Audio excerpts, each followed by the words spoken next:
자, 여러분, 예배란 무엇입니까? 다 아는 걸 물어봐요, 그죠? 네. 맨날 주일날마다 예배하고, 맨날 늦지 않게 가려고 예배하고. 여러분, 그것은 예배가 아니에요. 예배 의식이죠. 예배 형식, 예배하는 여러 가지 모양새, 뭐 이렇게 말할 수 있어요. 진정한 예배가 뭘까요? 예배, 월십, 예배, 경배. 배경음악이 아주 좋습니다. 저들은 무엇을 예배하고 있을까요? 네, 뭔가를 예배하고 있는 거죠. 인간은 다 뭔가를 예배하고 있어요. 네. 근데 어떤 인간들은 예배를 받기를 원하시는 그런 인간들이 또 있어요. 네. 근데 이제 그런 분들이 저와 여러분 중에도 간혹 보입니다. 자기가 예배 받기를 원하시는 분인지도 잘 모르시는 분이죠. 근데 그러면서도 예배를 열심히 받으시기를 원하시는 분들이죠. 참. 네, 그런 문제를 여러분 좀 알 수 있도록 좀 우리가 하나님의 관점으로 이런 모든 교회와 또 음악과 그리고 사람들의 말, 행동, 생각 이런 것들을 바라볼 필요가 있습니다. 여러분 완전히 패러다임 시프트가 좀 필요합니다. 기존에 있는 모든 교회들 제가 볼 때는 많이 그 기준에서 벗어났어요.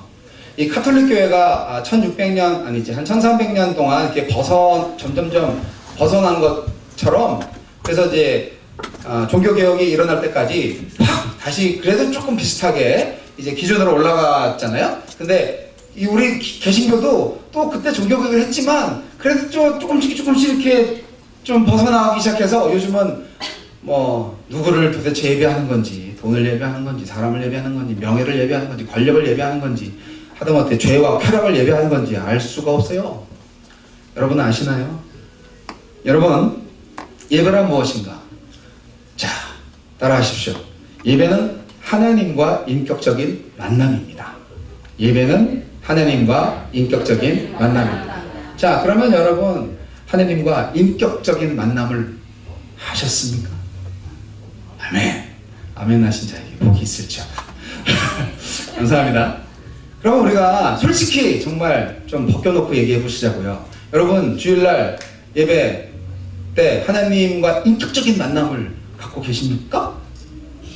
아멘, 할렐루야. 아멘 누가 했어 분명히. 누구지?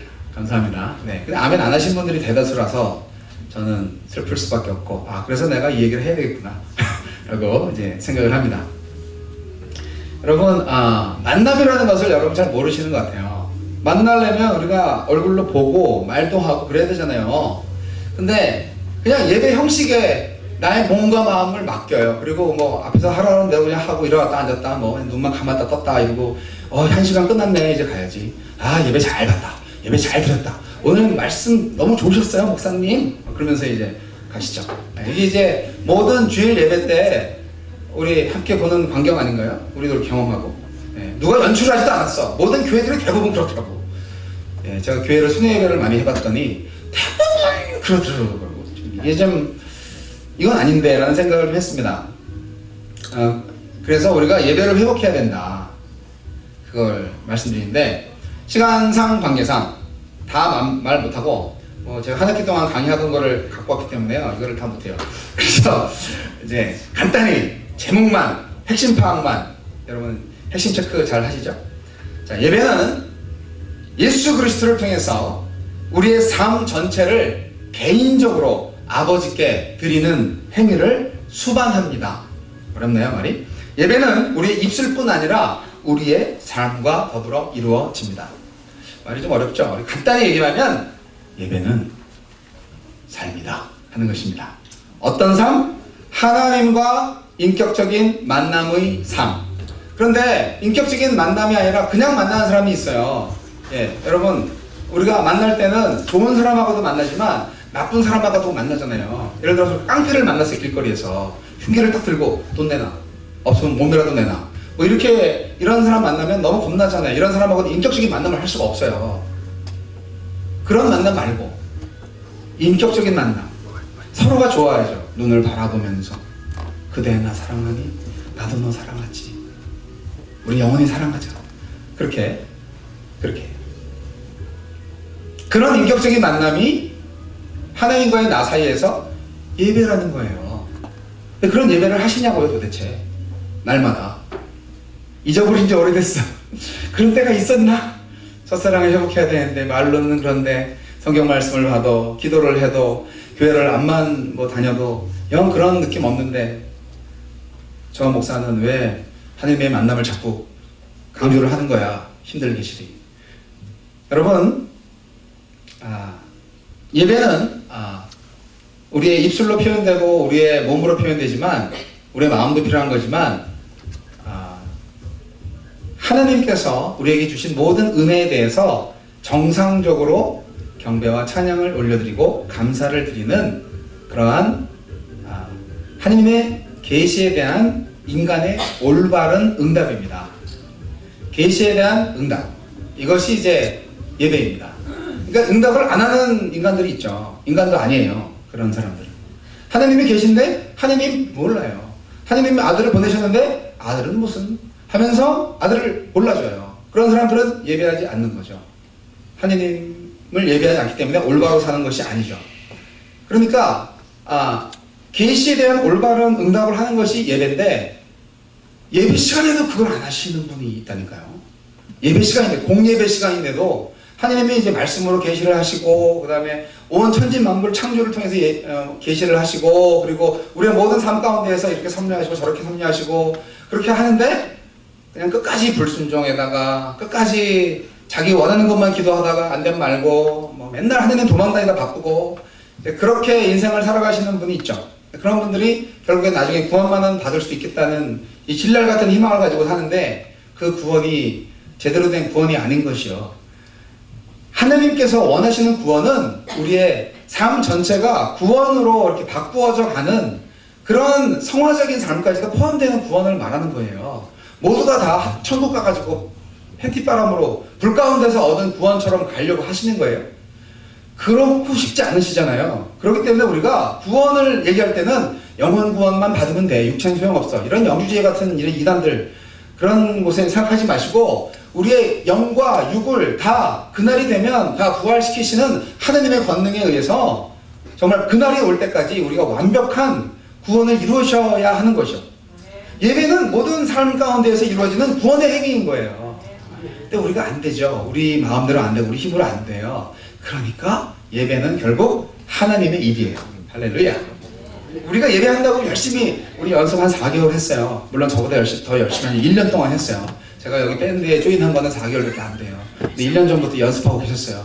이 자리에 함께 하셨어야 됐는데 안 계신 우리 지사님분 계신데 너무 마음이 아프지만 그래도 한 그분을 통하여서 하나님께서 우리 찬양해야 되지 않겠니? 그러면서 이제 모아주셨는데 나중에는 이제 우리가 살면 뭘 해서 사니? 찬양해야지. 음악을 한다는 거는 뭐냐? 하나님을 찬양하라고 음악 달란트 주신 거 아니냐? 왜 그런 걸 섞이고 있니? 왜 딴 데 가서 음악하고 있니? 찬양을 해야지. 뭐 그런 취지로 이제 모였습니다. 1년 전부터. 저는 4개월부터 이제 4개월 전부터 조인했고 너무 귀중하죠? 근데 모든 사람들이 그래야 되는데 그러고 있지를 못합니다. 여러분 예배는 worship, worth 가치 있는 것을 올려드리는 것입니다. 가치 있는 신분을 의미하는 것이죠. 최고의 사랑, 최고 귀중한 것 정말 하나님을 선포하고 또 하나님의 구원을 노래하고 하나님의 은혜에 감사하고 하는 것입니다. 그러니까 예배의 본질 바로 저와 하나님과의 관계, 여러분과 하나님과의 관계가 바로 예배의 본질입니다. 아시겠어요? 예배당이 없어도 됩니다. 예배당에 뭐 앞에 인테리어가 너무 좀 시커먼 것 같아. 좀 밝았으면 좋겠어. 뭐 이런 얘기 안 하셔도 됩니다. 정말 하나님을 예배하고 있는가? 하나님과의 인격적인 만남을 하고 있는가? 그분이 내 마음, 내 마음이 또 그분 마음인가? 뭐 이런 거죠. 대부분의 진행인들이 교회 바깥에서, 교회 예배당 바깥에서 풍성한 삶을 누리지 못합니다. 하나님과의 관계에 풍성한 삶을 누리지 못합니다. 그것은 교회의 잘못입니다. 교회 지도자들의 잘못입니다. 이 삶과 예배 의식을 아주 분리해놨어요. 예배는 경배입니다. 경배는 엎드리는 것이고요. 내가 낮춤으로써 상대방을 올리는 겁니다. 절하는 것을 경배한다고 말합니다. 예배는 섬김입니다. 현대 예배는요, 성직자 중심주의를 탈피하고 회중 참여의 확대를 가졌습니다. 많은 사람들이 서비스를 합니다. 그리고 예배는 경외하는 겁니다. 두렵고 떨리는 마음으로 나아가는 것이고요. 그리고 예배는 감사입니다. 그리고 예배의 목적은 하나님이죠. 그리고 예배는 아까도 말씀드렸듯이 하나님의 일입니다. 우리가 못해요. 왜냐하면 예배가 예수 그리스도를 통하여서 이루어주신 하나님의 구원 안에서 이루어지는 거기 때문에 그 구원을 하시는 분이 누구예요? 하나님이잖아요. 하나님의 구원을 이루시고 하나님께서 성령으로 인도하셔서 우리를 이끌어 주시지 않으면 우리가 예배를 못해요. 우리가 예수 그리스도를 통해서 예수님을 나의 주님으로 고백하는 것도 하나님이 성령께서 임재하셔서 내 입술을 주장하셔가지고 고백하게 하셨기 때문에 우리가 고백하고 구원받은 거 아니에요. 예배도 마찬가지예요. 예배도 우리가 하나님께서 우리를 예배케 하지 않으시면 예배할 수 없어요. 그렇기 때문에 전적으로 하나님의 일이에요, 예배는. 그러니까 하나님의 예배니까 당연히 하나님 방법대로 하셔야죠. 왜 인간의 방법으로 예배를 하시려고 하시는지 모르겠어요, 정말. 하나님의 일이니까 하나님의 방법대로 하셔야 돼요. 모든 교회의 지금 현재 있는 예배 형식들을 다 꼬집어 보세요. 그게 정말 하나님의 방법대로 만들었는지. 저희 찬양할 때 처음에 기도하지 않았습니다. 자, 다 같이 기도로 시작하겠습니다. 이런 형식 안 했어요. 일부러 안 했어요. 원래 그렇게 하는 거 저도 좋아하는데. 그리고 원래는 우리 장로님이 우리 까만색 옷을 통일하자. 구두도 까만색, 양말도 까만색, 바지도 까만색. 어때? 이렇게. 그렇게 제안을 하셨는데요. 우리 밴드 여러분들한테 카톡으로 뭐가 좋을까요? 이런 의견이 있는데. 장로님 편 제가 들었어요. 그랬더니 어쩌고. 저도 이렇게 운동화 신고 왔어요. 네. 근데요, 이게 지성은 말이지만, 이게 이렇게 보면 랜드로버 같기도 하고, 구두 같기도 하고, 또 이렇게 보면 또 운동하고 그래요. 좀 퓨전 패션이에요. 저는 제가 혼자서 구두 가게 가면요, 신발 가게 가면요, 이런 신발을 절대로 사지 않습니다. 좀 이상하잖아요, 애기 같고. 내가 뭐 패션 모델도 아니고. 절대로 안 사요. 근데 딸내미하고 갔어요, 딸내미. 엄마하고 갔어요, 엄마하고. 2대1이잖아요. 이게 나한테 맞겠어? 그랬는데 딸이 골라줬어요. 이쁘대요. 얘야, 네가 이쁘지 내가 이쁘냐? 그래서 근데 이제 자기가 산대요. 됐다. 그래서 샀어요. 2대1이니까 딸과 엄마는 한편. 그래서 샀는데 또 신고 다니니까 또 신을만 해요. 이게 왜 그러냐면 나의 고정관념이 있어요. 맨날 검은색 구두, 맨날 똥색 구두. 그 두 가지밖에 없잖아요, 저는. 줄이 있거나 없거나 그 두 가지인데, 이거 뭐 줄을 달렸는데 이게 뭐 운동화인지 구두인지 이런 거를 이제 요즘 젊은 사람들 신고 다니는데 보기나 해야지 내가 신을 줄은 몰랐죠. 또 한 가지 있어요. 이런 얘기 왜 하냐면요, 여러분 결단을 하셔야 된다는 건데, 제가 한 15년 전부터 미용실에 가면요, 제 머리를 미용사한테 맡깁니다. 미용사가 저를 딱 보고 어떻게 해드릴까요? 제 머리는 당신의 것입니다. 그러면 이제 되게 이제 황당해야 하죠. 그래서 미용사님 맘대로 해주세요. 그렇게 합니다. 그래서 맘대로 하셨는데 근데 이렇게 나왔어요. 그래서 이게 뭐예요? 목사님한테 맞을 것 같아서요. 네.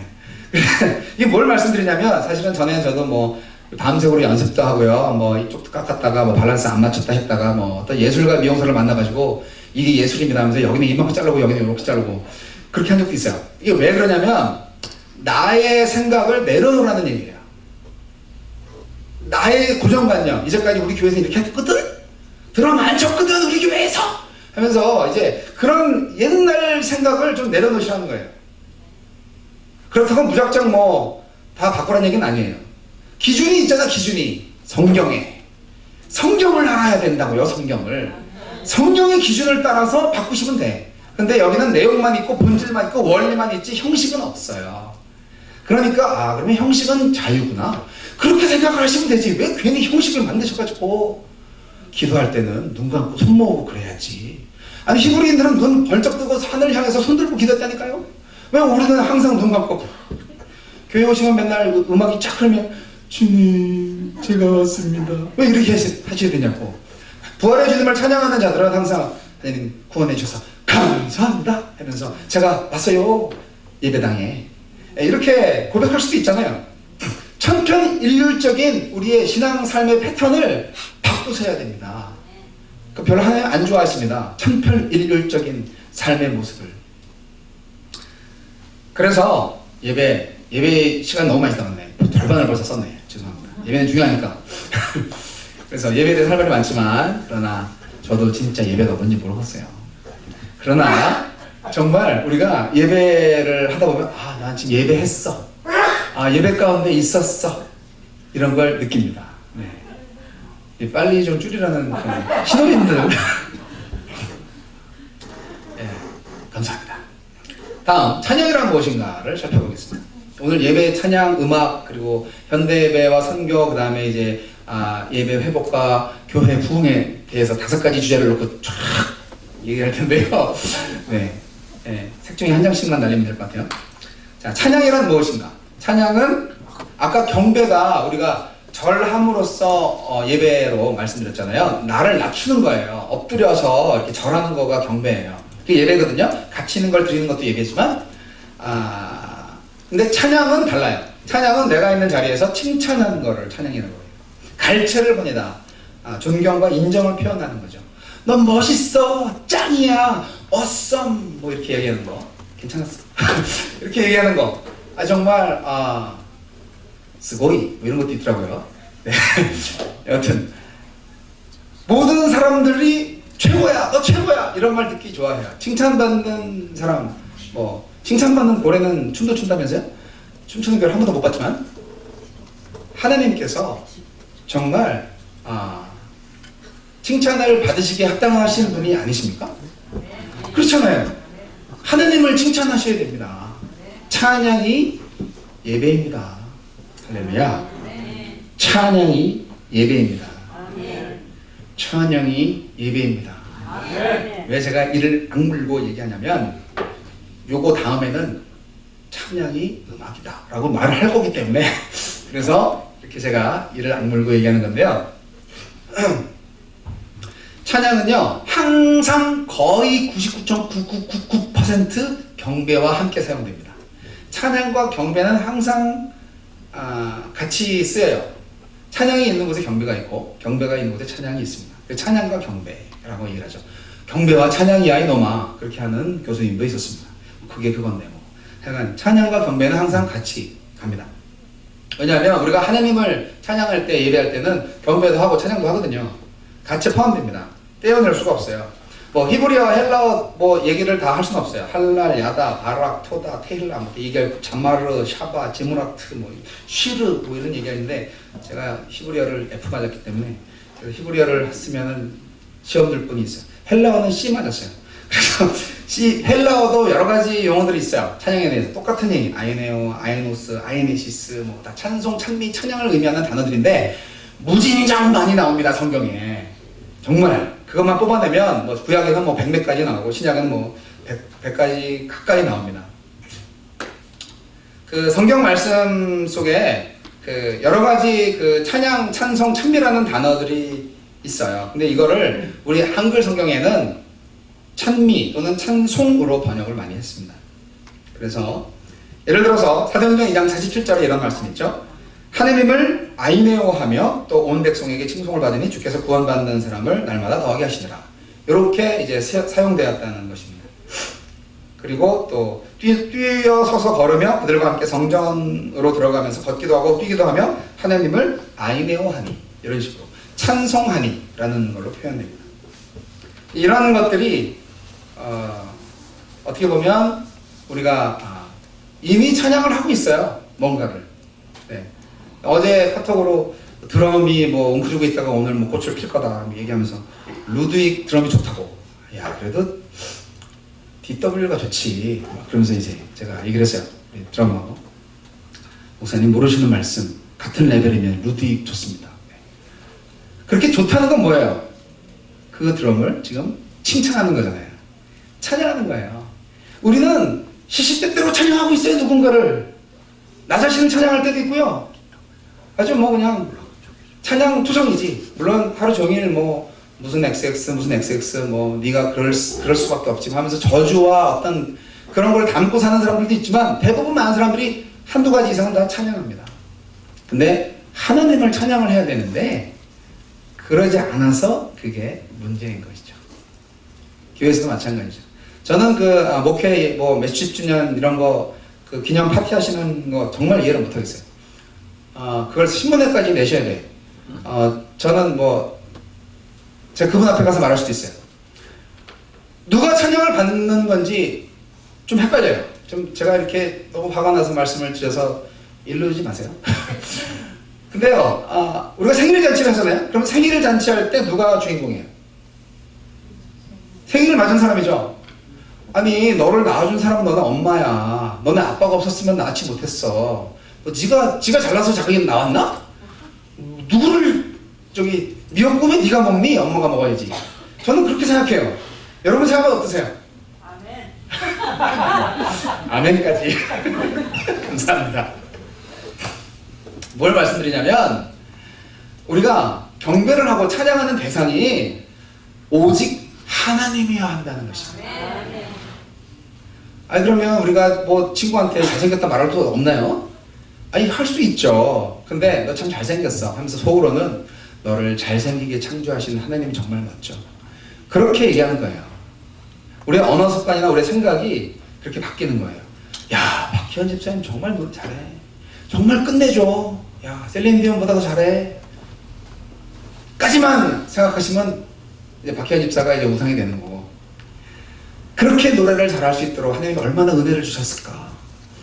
하나님 정말 멋진 분이야. 그분에게 그렇게 아름다운 목소리를 주셨어. 하나님 감사합니다. 하나님 그분한테 그런 달란트를 주셨기 때문에 오늘 귀한 찬양을 함께 했습니다. 그렇게 하는 거예요. 결국 찬양을 받으실 분, 경배를 받으실 분은 오직 하나님밖에 없어요. 아멘. 왜 인간이 칭찬을 받으시는 건지 최소한 예배 시간에는 제발 안 그랬으면 좋겠어요. 근데 무슨 예배, 무슨 예배, 무슨 예배 다 갖다 붙여 예배를. 그냥 결혼 예식, 장례 예식 그런 식으로 예배를 하지 말고 예식을 해서 그냥 자기네들끼리 그냥 파티하고 그러면 되지. 왜 예배라는 말을 붙여가지고 사람들이 헷갈리잖아요. 예배가 이게 예배인가? 다 갖다 붙이는 거지. 개업 예배, 신방 예배 미치겠어요 아주. 그걸 목사님들이 했겠지 누가 했겠어요. 죄송합니다. 저도 목사인데 잘못된 것입니다. 여러분의 교회에서 그런 거 하려고 하면 담임 목사님한테 말씀드리십시오. 예식으로 바꾸는 게 참 좋을 것 같습니다. 라고 똑같이 기도하고 똑같이 성경 보고 똑같이 이렇게 말씀도 하시고 다 할 수 있어요. 하지만 개념적으로 헷갈리니까 예배라는 말을 쓰면 안 돼요. 예배는 예배입니다. 찬양이 예배고 경배가 예배입니다. 하나님과의 만남이 예배입니다. 인간을 높이고 인간을 기리는 것이 예배가 아니에요. 그러고 보니까 우상이 너무 많았었죠. 어떻게 생각하세요? 네. 자, 그러면 이제 음악이란 무엇인가? 바쁘네. 음악은요, 한마디로 얘기해서 찬양을 하기 위해서 하나님께서 인간에게 주신 최고의 선물입니다. 아멘이 빨리 나와야 됩니다. 아니, 음악 하시는 분들이 아멘 안 하시면 누가 아멘 하시는. 자, 찬양을 위해서 하나님이 주신 선물이에요. 이걸 좀 제가 약간 비틀어서 말하면 찬양이 아닌 음악, 그러니까 하나님께로 드리지 않는 음악은 음악으로서의 본래의 사명을 잃어버린 그런 음악도 아닌 음악이다 라고 저는 생각합니다. 그러면 음악가들은 되게 힘들어합니다. 음악은 음악 자체로서 얼마나 귀한 학문이고 또 퍼포먼스고 또 예술인데 오직 하나님만을 경배하는 그런 찬송가만 써야 됩니까? 이렇게 말씀하시는데요. 그렇지 않고요. 우리의 찬양은 간접 찬양과 직접 찬양이 있어요. 하나님을 직접적으로 찬양하는 것도 음악으로 할 수 있고요. 그리고 하나님이 창조하신 그 사물에 대해서 하나님의 방법으로 찬양하고 사랑한다고 고백하면 그것도 간접적인 예배가 될 수가 있어요. 간접적인 예배의 음악이 될 수가 있어요. 그렇기 때문에 그래서 크리스천 컨템포러리 뮤직이 필요한 것이고요. 그래서 약간 팝송 같은데 이게 복음성가 맞아요? 이렇게 얘기하는 사람들한테도 제가 할 말이 있는 거예요. 네. 한때 누구는 이 곡은요, 이거 교회에서 쓰면 안 돼요. You Raise Me Up이 이제 일반 송이다 하면서 이제 일반 아티스트들, 일반 그룹이 뭐 했다 하면서 또 이거 많이 부르면 안 된다고 이렇게 또 고지식하게 말씀하시는 분들이 있는데요. 기독교 음악이 무엇인지 아니다 하는 것은 이제 나중에 말씀드릴 수 있어요. 간단히 말씀드리면 기독교 음악은 기독교 목적으로 만들어진 음악과 기독교 목적으로 사용되는 음악은 모두가 다 기독교 음악입니다. 장르에 상관없어요. 네, 하느님이 헤비메탈은 안 좋아하시고 발라드는 좋아하신다. 천만의 말씀, 만만의 꿍떡입니다. 하나님은 락을 너무 사랑하십니다. 왜냐고요? 제가 락을 사랑하거든요. 제가 하나님의 아들이거든요. 근데 저를 아들 되게 하신 분이 하나님이시거든요. 그래서 많은 시간들 락 뮤직을 통해서 하나님을 찬양했고 그 뮤직 안에서 하나님의 임재를 경험했습니다. 나만 알죠? 여러분도 아나요? 아시는 분 몇 분 계시네. 여러분 발라드나 뭐 이런 여러 가지 그 부드러운 음악 안에는 뭐 마귀가 틈타지 않을 것 같으세요? 뉴에이지 음악 굉장히 아주 발라드가 많고요. 캔디팝스 많고 아주 뭐 정말 듣기 좋은 음악들 많습니다. 사람을 홀리죠. 편안하게 하나님을 잊어버리게 만들 수도 있습니다. 중요한 건 이상한 음악을 써도 하나님의 목적에 따라서 사용됐다면 하나님의 음악이고요. 목적에 따라서 사용되지 않으면 하나님의 음악이 아닙니다. 심지어 찬송가라 할지라도 하나님을 찬송하기 위해서 만들어진 음악이지만 그 음악을 무슨 음산한 괴기 음악에 마귀 사탄을 찬양하는 음악에다가 이렇게 약간 편곡을 해서 썼다. 그럼 그것은 그 순간만큼은 하나님의 음악이 아닙니다. 이 음악이라는 것이 시간의 예술이기 때문에요. 그때마다 달라요. 그렇지 않아요? 그때마다 용도에 따라서 정체성이 달라져요. 그렇기 때문에 여러분 시끄럽거나 뭐 조용하거나 뭐 혼자 하거나 여럿이 하거나 뭐 성가대가 찬양하거든 찬양팀이 찬양하거든 그 목적이 분명한 음악은 하나님의 음악입니다. 그래서 여러분 찬양을 하셔야 됩니다. 찬양은 예배이기 때문입니다. 여러분 찬양을 언제 하냐? 음악 얘기를 하려고 하는데 계속 찬양에서 머무르고 있군요. 어쩔 수 없어요. 이스라엘 백성들은 음악으로 찬양을 많이 했습니다. 우리 기독교인들도 음악을 통해서 찬양을 많이 합니다. 우리 다 같이 예배합시다 하면은 아예 이제 노래하는 걸로 알고 있어요. 왜냐하면 수많은 노래들을 이스라엘 백성들은 자기의 삶과 역사 속에서 지었어요. 때마다 그때 우리의 구원을 이렇게 이루셔 주셨죠. 우리를 애굽에서 이렇게 구해내 주셨죠. 그때 어려울 때 애굽 군사들이 쳐들어올 때 우리를 구원하기 위해서 홍해를 가르신 하나님 하면서 노랫말을 쳤죠. 그렇게 노래하고 찬양합니다. 이 이스라엘 사람들한테는 이게 시적 표현이 굉장히 자연스러운 거예요. 우리 민족도 마찬가지인데 그걸 우리가 잃어버렸죠. 그래서 찬송가 책에 있는 것만 찬송가라고 우기는 목사님들이 아직도 계시는지 모르겠지만 하여튼 우리가 흥얼흥얼 하면서 하나님께 대한 고백을 하면 그게 바로 찬송시가 됩니다. 여러분 모두가 시인이고요. 여러분 모두가 찬양 사역자예요. 할렐루야. 우리 일상생활 가운데서 얼마든지 하나님 감사해요. 오늘 도넛을 먹었어요. 이렇게 얘기할 수 있잖아요. 한 개만 먹을게요 주님. 그러면서 살찌지 않게 해주세요. 뭐 그렇게 기도할 수도 있잖아요. 그런 게 이제 거기 곡조만 붙이면 음악이 되는데 찬양이 아니고 뭐겠습니까?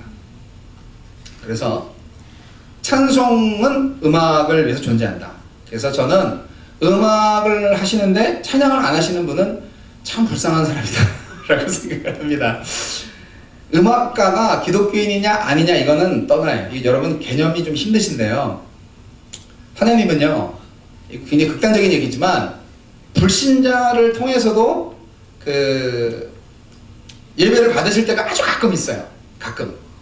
여러분 하나님은 모든 만물을 통치하시는 분이잖아요. 페르시아 고레스가 하나님을 경외하는 사람이었지만 하나님을 뭐 주인으로 모시고 신으로 섬기는 사람은 아니잖아요.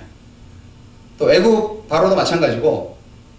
근데 하나님의 뜻에 의해서 그들의 마음을 하나님께서 움직이셔가지고 백성들을 이제 그 마음을 강팍하게 해서 애굽왕 바로한테는 강팍하게 해서 끝까지 견디다가 버티다가 나중에 놓아주게끔, 그러다가 다시 또 마음을 돌리셔서 이렇게 끝까지 추격하다가 이제 죽게끔, 구원도 못 받게 그렇게 하셨고, 이제 페르시아에 잡혀 있을 때는 그 왕의 마음을 돌리셔서 이제 제2의 부흥으로 이렇게 이스라엘 민족들을 이렇게 리턴시키는 그런 일을 했잖아요. 근데 그 마음을 움직이신 분이 하나님이신데, 하나님의 통치와 하나님의 그 뜻이 이루어지는 모든 역사 가운데에서 불신자도 하나님의 도구가 된다는 사실입니다.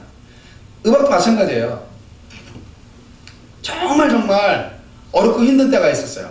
제가 정말 아버지가 보고 싶어가지고 너무너무, 그래서 아버지가, 저는 초등학교 6학년 때 돌아가셨는데, 그 아버지가 돌아가신 다음에 아버지에 대한 상실감을 어떻게 채워야 될지를 몰랐었어요.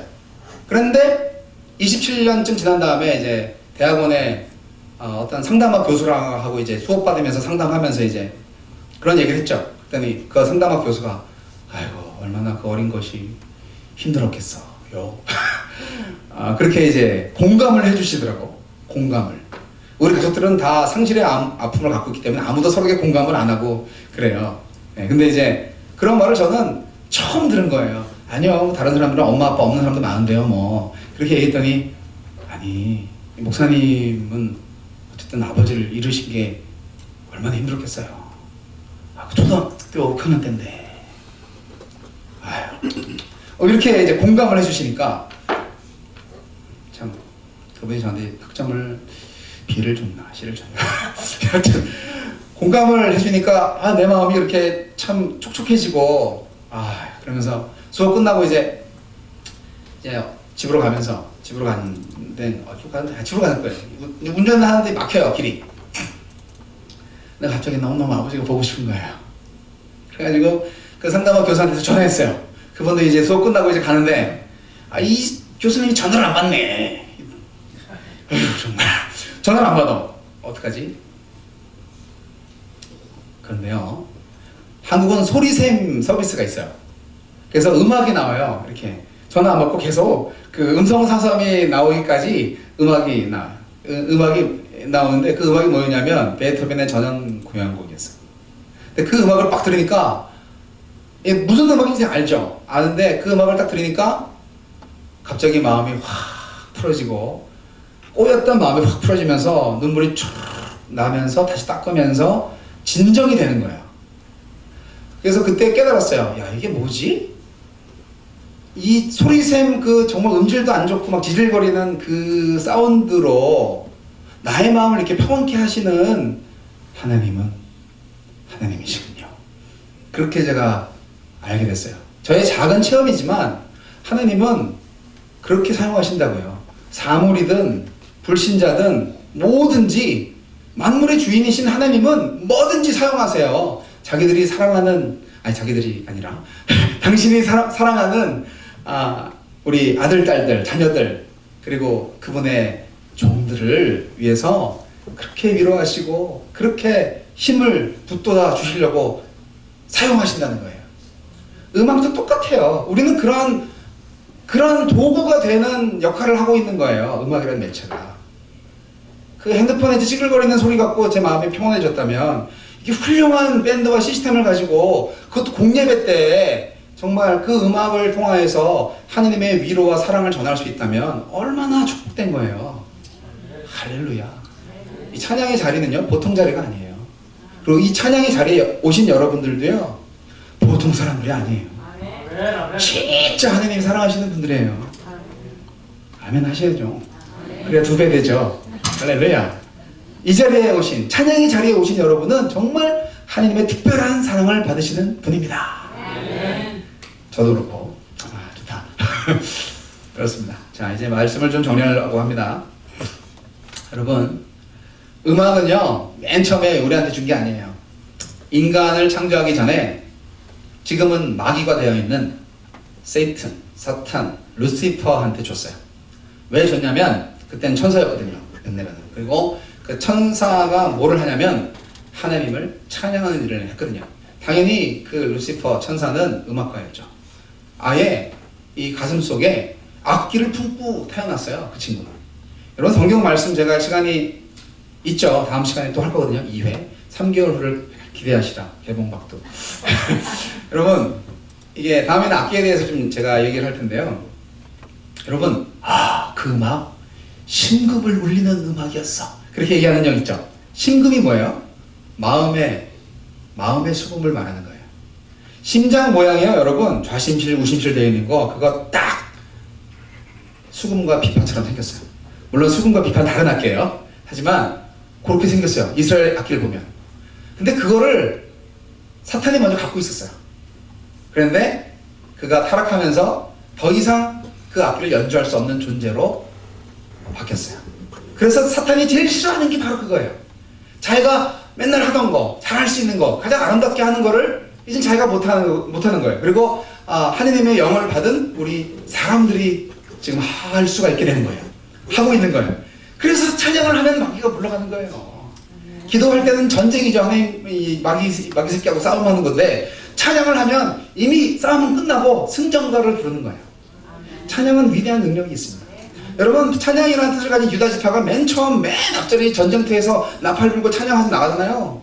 그러면 그 싸움 완전히 이기는 거죠. 하느님 찬양한 건데 승리를 아예 그냥 승리했죠? 승리했다. 그렇게 정해놓고 하는 싸움이잖아요. 그래서 찬양을 하는 거예요. 승리했으니까. 아직 싸움하기도 전인데. 네, 제가 성경 구절 다 할 수 있지만 시간이 없기 때문에 아말렉과의 싸움이나 블레셋과의 싸움이나 여러 가지 싸움에서 이스라엘 백성들 법궤에 메고 나가서 이렇게 하지만, 여러분, 찬양을 통해서 하나님을 인정함으로 하나님의 승리를 주심으로 승리를 한 겁니다. 여러분, 영적 전쟁도 마찬가지입니다. 찬양하는 인생들은 날마다 승리할 줄 믿습니다. 찬양하지 않은 인생들은 날마다 넘어지고 꼬꾸라지고 자빠지고 묻어야 돼. 그냥 묻어야 돼. 찬양하지 않는 이 중생들 좀 불쌍히 여기시고 찬양할 수 있는 마음과 영을 열어주시옵소서. 항상 기도하죠, 제가. 그래서 악기를 좀 다룰 수 있는 사람들은 굉장히 특권이 있는 거고요. 그리고 아니 이 또 다 뭐 했어요? 다 악기 하나씩 갖고 있잖아요. 찬양하십시오. 찬양하십시오. 그래서 여러분, 음악은요 하나님이 만드셨어요.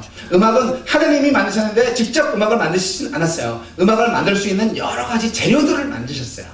예, 여러분, 이게 창세기 1장 26절에 보니까 하나님이 이르시되 우리의 형상을 따라 우리의 모양대로 우리가 사람을 만들고 그들로 바다의 물고기와 하늘의 새와 가축과 온 땅과 땅에 기는 모든 것을 다스리게 하자 하시고, 하나님이 자기 형상 곧 하나님의 형상대로 사람을 창조하시되 남자와 여자를 창조하시고 하나님이 그들에게 복을 주시며 하나님이 그들에게 이르시되 생육하고 번성하여 땅에 충만하라 땅을 정복하라 바다의 물고기와 하늘의 새와 땅에 움직이는 모든 생물을 다스리라 하시니라. 아멘.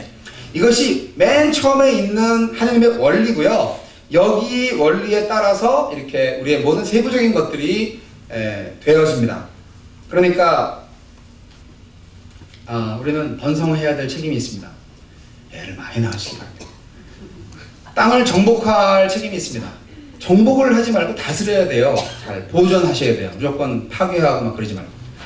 자, 그래서 음악은요, 이 번성하여 충만하라는 요 구절에서 힌트를 얻어서 창조의 명령에 복종해가지고 음악적 모양과 질서에 따라서 재창조하는 것입니다. 인간은 재창조의 달란트를 가졌어요. 그런 능력을 가졌어요. 딱 치면 소리가 나잖아요. 소리는요 빛하고 달라서 굴절이 돼요. 파장이 있어요. 그래서 옆에 벽에 있는 벽 안에 있는 벽 너머에 있는 사람의 소리도 들려요. 여기 이쪽에 좋은 소리도 막 들리는 것처럼. 그게 이제 파동이 되기 때문에 그래서 휘어져요. 소리가 원래는 직선으로 가지만 잘 보면 이렇게 가는 거예요. 예. 그래서 좀 높은 음은 이렇게 가고 낮은 음은 이렇게 가요. 그래서 이제 낮은 음만 잘 들려요. 높은 음 잘 안 들리고. 돌아가기도 하고 또 소리는 흡수도 해요. 이 소리라는 게 참, 공기가 없는 곳은 소리가 안 나죠. 예, 우주엔 진공 상태니까 소리가 안 나요. 근데 이 지구내에는 공기가 있어서 하나님께서 이 소리와 음악이 되게 하게끔 하는 모든 재료와 환경을 만드셨어요.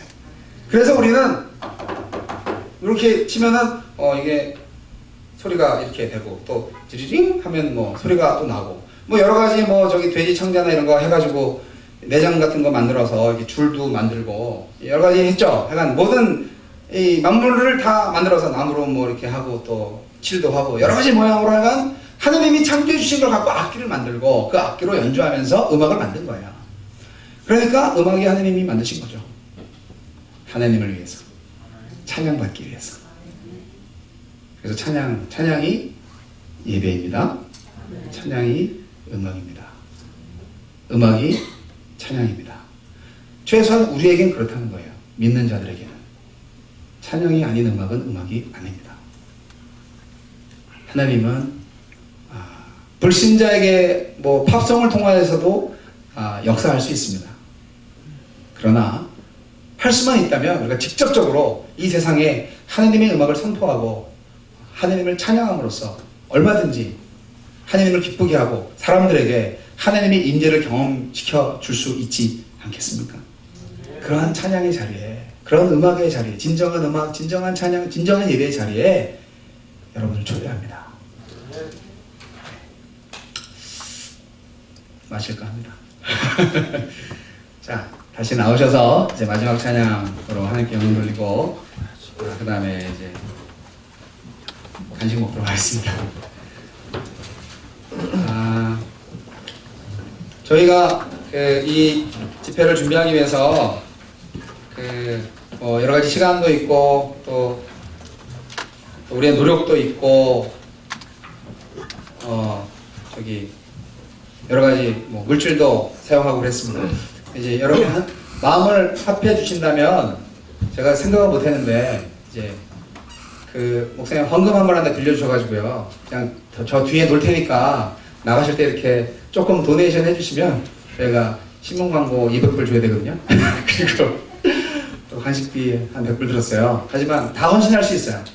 그런데 그 모든 것들을 함께 할 수 있다면 또 하나님이 기뻐 받으시는 또 바치는 좋은 것을 바치는 예배가 될 수 있어요. 예.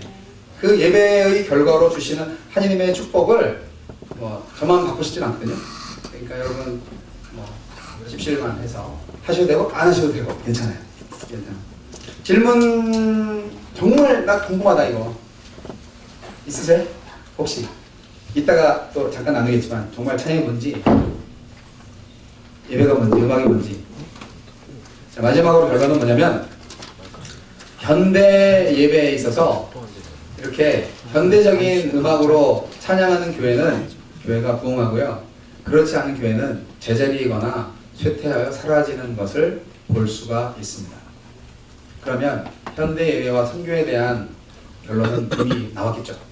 그리고 예배 회복과 교회 부흥이라는 말에 대해서 제가 정리하면 교회 부흥이라는 것은 리바이벌이고 신자가 믿음을 다시 회복하는 것이지 수적 증가를 부흥이라고 하지 않습니다. 일단 먼저 신자가 믿음을 다시 회복하는 것, 첫사랑을 회복하는 것을 의미합니다. 예배가 회복될 때 교회가 부흥됩니다. 교회는 건물이 아니라 사람입니다. 사람은 어떤 사람? 2사람 이상 예수 이름으로 모이는 곳이 바로 교회입니다. 그러니까 그 교회가 예배를 회복하면 어떻게 돼요? 하나님이 영광 받으시고 교회가 부흥되는 거죠. 원래 너무너무 간단합니다. 이게 진짜 부흥이고 이게 진짜 찬양인 거예요.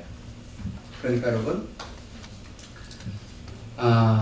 많은 것들이 얽히고 설켜 있지만 심플하게 여러분의 교회에서 예배를 회복하시고 일단 개인 예배를 회복하시고 단체 예배를 회복하시고 그 다음에 좋은 음악을 만들어서 그거를 예배로 사용하실 때 하나님과 하나님의 사람들이 다 하나님의 임재를 경험하여서 더 마음이 뜨거워지고 그리고 모든 삶이 찬양으로 바뀌어질 때 인간을 찬양하는 게 아니라 하나님만을 찬양하게 될 때 우리는 예배 회복과 교회 부흥을 이룰 수 있습니다.